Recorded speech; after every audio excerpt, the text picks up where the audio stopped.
તો એ કોલેજની લિસ્ટ બનાવવા માટે એક રફલી આઈડિયા મળે એના માટે એક પ્રયત્ન કર્યો છે. તો કોઈ પણ કોલેજ આપણને મળી શકે એમ છે.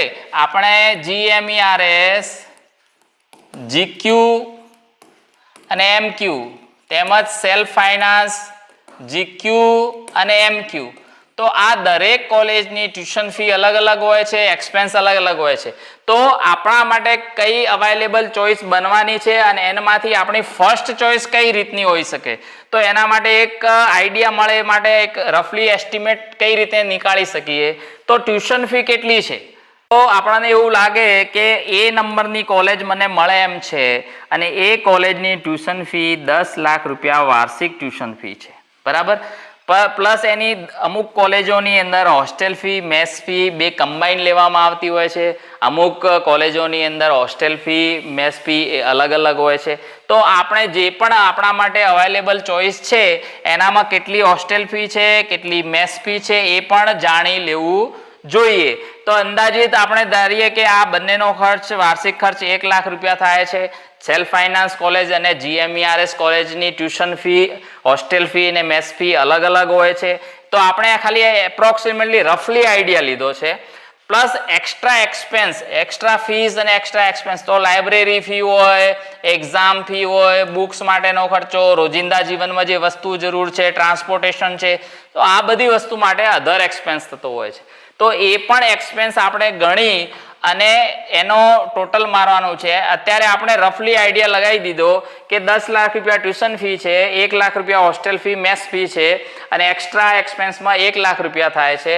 હવે મેં કઈ ગવર્મેન્ટ યોજનામાં ભાગ લીધો છે અથવા મને કઈ ગવર્મેન્ટ યોજના મળે એમ છે. આપણે SYMYમાં ભાગ લીધો તો પર યર આપણને 2 લાખ રૂપિયા આપણને સરકારી સહાય મળે છે.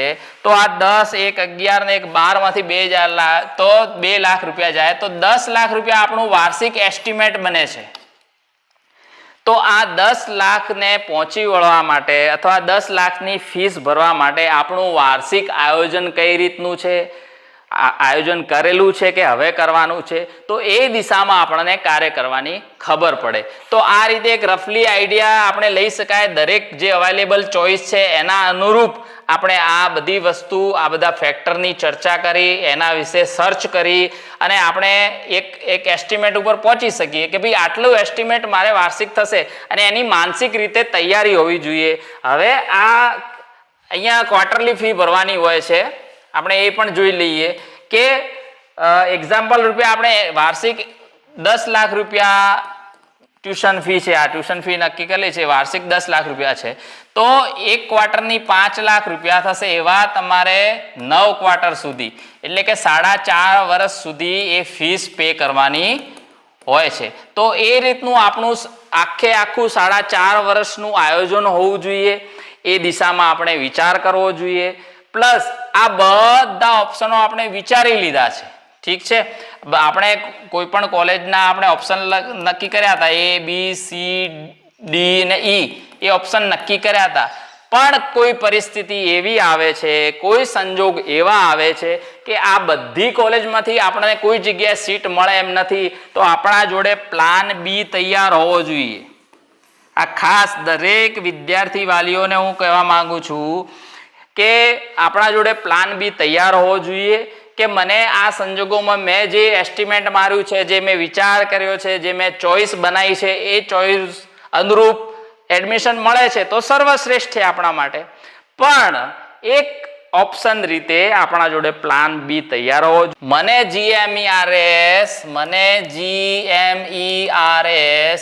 GQ નથી મળતું તો સેલ્ફ ફાઇનાન્સ GQ માં કઈ કોલેજો છે, કયા ઓપ્શનો છે મારા જોડે.